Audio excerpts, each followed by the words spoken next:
Welcome back. और ख़वातीनो हज़रात, जहाँ पर हम देखते हैं पॉलिटिकल फ्रंट में बहुत सी बातें हो रही हैं, इंटरनेशनल एस्पेक्ट्स में बहुत सी बातें हो रही हैं, वहाँ क्रिकेट की अलग ही दुनिया है। और क्रिकेट के हवाले से जो बातें हो रही हैं या उसमें जितने अब कॉन्स्पिरेसीज़ हमारे सामने आ रही हैं या जितनी कंट्रोवर्शियल स्टेटमेंट सामने आ रही हैं, जिस तरह के इवेंट्स इस वक्त हो रहे हैं वर्ल्ड कप में, तो उसको भी डिस्कस करने की ज़रूरत है पाकिस्तान के तनाजुर में। और इस हवाले से बात करने के लिए हमारे साथ मौजूद हैं एनुल ज़हरा साहिबा, जो कि स्पोर्ट्स एनालिस्ट हैं और GTV पे आप उन्हें स्पोर्ट्स के प्रोग्राम में आजकल देख भी रहे हैं। अस्सलाम वालेकुम। जी वालेकुम अस्सलाम। कैसी हैं आप? ठीक ठाक हैं? जी अल्लाह का शुक्र है, आप सुनाइए। जी thank you so much. So Anul Zahra, हमें ये बताइए कि ये जो इस वक्त चीफ सिलेक्टर इंज़मामुल हक साहब ने इस्तीफ़े का ऐलान किया है, इसके पीछे जो स्टोरी है और इसके पीछे जो हक़ाइक़ हैं वो आपकी ज़बानी सुनना चाहेंगे। देखिए, एक्चुअली आपने बड़ा अच्छा यहाँ पे वर्ड यूज किया जो कि नहीं हो रहा, कॉन्स्पिरेसी का। हम लोग यहाँ पे कंट्रोवर्सी का वर्ड तो यूज कर रहे हैं और ये बात भी कर रहे हैं कि ये अचानक से क्या हो गया, मैचेस चल रहे हैं वर्ल्ड कप के। लेकिन ये इसी वजह से हुआ है जो आपने भी कॉन्स्पिरेसी का वर्ड यूज किया है, क्योंकि ये जो पाकिस्तान क्रिकेट बोर्ड है आज ये सर्कस बोर्ड बन के रह गया है। हम ज़फ़र अशरफ साहब की बात कर लें यहाँ पे, या पाकिस्तानी टीम की बात करें, या इंज़मामुल हक साहब की बात करें, कोई भी इसके अंदर इस वक्त बेचारा या मजलूम नहीं है। अच्छा, सब रिस्पॉन्सिबल है। सबसे पहले तो ये कि आप देखें ज़फ़र अशरफ साहब, अच्छा सारी चीजें ना बड़ी टाइमली हो रही हैं यहाँ पे। यहाँ तो लेके जल्दी से क्विक वे में कि सबसे पहले पाकिस्तानी टीम जनाब वर्ल्ड कप पे जाती है, जीत रही थी तो एवरीथिंग वाज ओके। उसके बाद जब आप हारना शुरू होते हैं तो ज़फ़र अशरफ साहब यहाँ से बयान जारी करते हैं कि जो टीम है ये बाबर की है और इंजी की है, यानी मेरा कोई लेना देना नहीं है भाई इससे। ठीक है। अब वहाँ से क्योंकि जो हमारे खिलाड़ी हैं, एजेंट्स का रोल अब खुल के सामने आ गया है।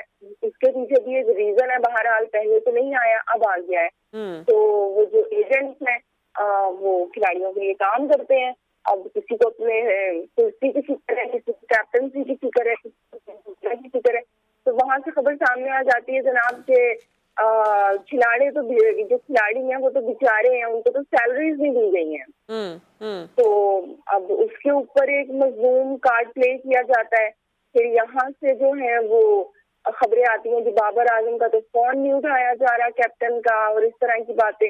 यहाँ से फिर ज़फ़र अशरफ साहब कहते हैं कि नहीं जी वो तो चैट लीक कर देते हैं, हालांकि ये काफी अनएथिकल हरकत। बिल्कुल बिल्कुल। अच्छा, चैट वाले पॉइंट पे आने से पहले, जैसे इस वक्त आपने ज़फ़र अशरफ साहब का जिक्र किया, इंज़मामुल हक साहब का और बाकी सबका भी, और आपने कहा कि कोई भी मासूम नहीं है।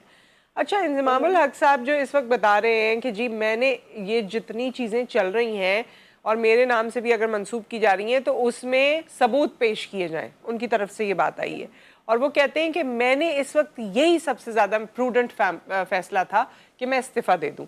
हाँ, what do you think about it? देखिए, इस्तीफा जो उन्होंने दिया है उसको तो मैं समझती हूँ कि ठीक है, जब इतनी ज्यादा चीजें हो जाती हैं तो आप उस जगह पे काम नहीं कर सकते हो। आपने दे दिया, ठीक किया, लेकिन इस्तीफे की नौबत आई कैसे? और द थिंग इज दैट कि अगर ये सब बातें ना होती तो क्या वो इस्तीफा देते खुद से? अब जो वो कह रहे हैं कि वो साया कॉर्पोरेशन के लिए काम नहीं कर रहे थे, तो अगर आप साइट पे जाएंगे तो वहां पे तो पिक्चर्स और एवरीथिंग मौजूद है। और अगर वो ये कहें तो वो जाजी इंटरनेशनल के लिए भी काम कर रहे थे। देखिए, आजकल मीडिया का दौर है, सब कुछ नेट पे अवेलेबल है। तो वहाँ पे वो ना सिर्फ उनके भाई उसके अंदर इन्वॉल्व हैं, और जो कॉर्पोरेशन के ऑनर हैं, जो एजेंट हैं हुमायूं और रहमानी, वो इन्वॉल्व है। रिजवान का नाम आ रहा है, रिजवान को नहीं होना चाहिए था। साया कॉर्पोरेशन आगे से ये कह रही है कि जनाब जो मैनेजर्स हैं वो खिलाड़ियों के साथ दुनिया भर में बिजनेस करते रहते हैं। अब वो सरीना विलियम का नाम ले रहे हैं। इंडिविजुअल स्पोर्ट में और ग्रुप स्पोर्ट्स के अंदर फर्क होता है। और अगर इंतजाम ये कहें कि उन्होंने कभी भी उस चीज को टीम के ऊपर इन्फ्लुएंस होने दिया, तो ये जो एक्ट है उनके वो तो इसके बिल्कुल ऑपोजिट जा रहे हैं।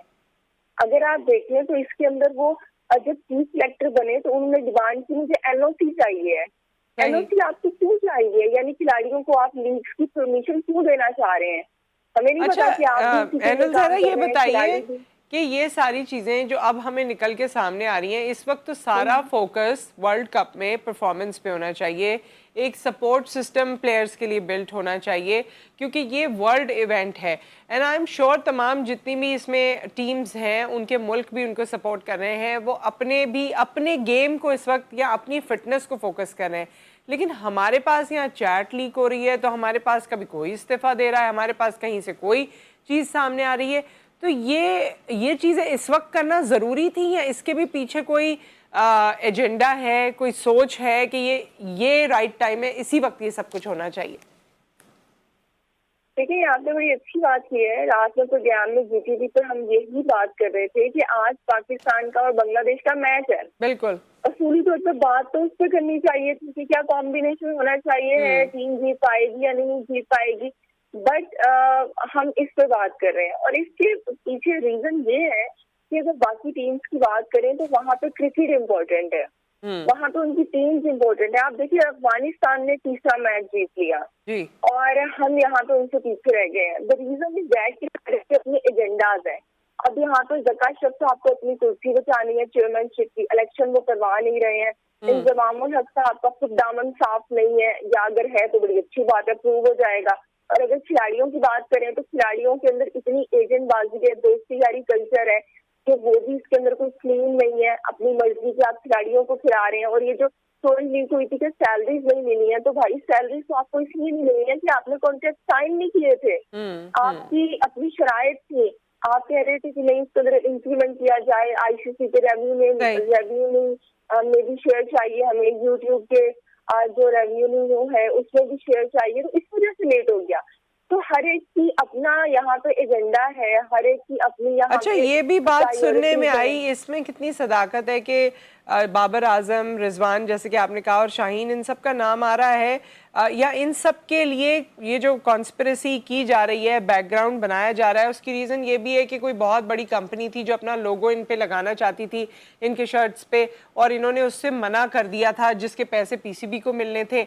ऐसी भी कोई कहानी बीच में सुनने में आ रही है। इसमें कोई सदाकत है? इसकी वजह से शायद इनका एडमेंट बिहेवियर है, जिसकी वजह से इन लोगों के लिए अब ये ग्राउंड सेट किया जा रहा है। देखिए, जब ग्राउंड में होते हैं ना, स्पोर्ट्समैनशिप होती है। खिलाड़ियों के लिए आपकी गेम सबसे पहले होती है, पाकिस्तान का नाम सबसे पहले होता है। लोग बता रही है इसके अंदर, जहाँ तक मुझे इल्म है, वो ये बात हुई थी कि खिलाड़ियों ने जाने से पहले ये बोर्ड को धमकी दी थी, थ्रेटन किया था, या अपना ये एक मुद्दा सामने रखा था कि अगर आपने अभी भी कॉन्ट्रैक्ट हमारी शराइत पे साइन नहीं किया तो फिर हम जब वर्ल्ड कप इवेंट में जाएंगे तो हम आईसीसी के लोगों की शर्ट नहीं पहनेंगे, हम वहां पे जाके जो इवेंट्स होंगे आईसीसी के उसमें पार्टिसिपेट नहीं करेंगे। तो फिर इंतजामुल हक साहब आगे आए थे, उन्होंने कहा था मैं मसला रिजॉल्व करवाता हूँ, और तमाम खिलाड़ियों की बातें मान ली गई थी। यानी आप देखें, इंडिया जैसा जो बोर्ड है वो तक खिलाड़ियों को जो आईसीसी का रेवेन्यू होता है उसमें से शेयर नहीं देता, लेकिन हमारे खिलाड़ियों को दिया गया। तो ये हर कोई अपने हिसाब से स्टोरीज को ब्रेक कर रहा है, हर कोई लेके चल रहा है। But the thing is that कि क्रिकेट इंपॉर्टेंट नहीं है आपके लिए। आप लोगों के लिए लीग क्रिकेट जरूरी है, आप लोगों के लिए कैप्टनसी जरूरी है, आप लोगों के लिए टीम में बस रहना जरूरी है। खेलना, पाकिस्तान को रिप्रेजेंट करना पीछे चला गया है। बहुत अफसोस की बात है ये। अच्छा, बस एक आखिरी चीज ब्रीफली बता दीजिएगा कि इस तमाम सूरत हाल में ये जो स्टेज सजा हुआ है, ड्रामा चल रहा है, इसमें पाकिस्तान की परफॉर्मेंस आप क्या एक्सपेक्ट कर रही हैं आज बांग्लादेश के खिलाफ? देखिए, वैसे अगर टू बी ऑनेस्ट अगर मैं बात करूँ तो खिलाड़ी तो शुक्रिया अदा कर रहे होंगे कि वो जो उनकी बात हो रही थी, मुसलसल उनकी बैड परफॉर्मेंस की बात हो रही थी, चलो टेंशन उनसे डाइवर्ट हो गई। ज़का शरीफ साहब और अब इंजमामुल हक साहब ने आपस में खेलना शुरू कर दिया है। लेकिन अगर आज के खेल की बात करें तो अभी जो पाकिस्तान टीम की परफॉर्मेंस है और जिस प्रेशर से वो गुजर रहे हैं, वो प्रेशर खुद ही क्रिएट किया गया है उनका, ये नहीं कि बाहर का कोई प्रेशर है। वो भी है, लेकिन वो अपनी परफॉर्मेंस की वजह से है। तो जो आज का मैच है वो 50-50 हो गया है। बाकी तो पाकिस्तानी टीम को जीतना चाहिए और बेस्ट ऑफ लक है टीम के लिए हमारी जानिब से, अल्लाह करे वो जीते। Thank you so much anal Zahra, आप हमारे साथ मौजूद रही और आपने ये तमाम बातें हम तक और हमारे नाजरीन तक पहुँचाई। Thank you so much once again.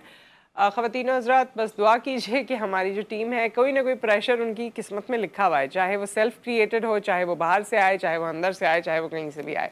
Let's see कि परफॉर्मेंस कैसी रहती है। वैसे तो जो पूरी दुनिया में इस वक्त आलम इस्लाम है उसकी सोच कुछ और है, लेकिन साथ में ये वर्ल्ड इवेंट्स भी चल रहे हैं, तो देखते हैं कि आगे क्या परफॉर्मेंसेस रहती हैं। एक ब्रेक आ गया, ब्रेक के बाद हाजिर होते हैं।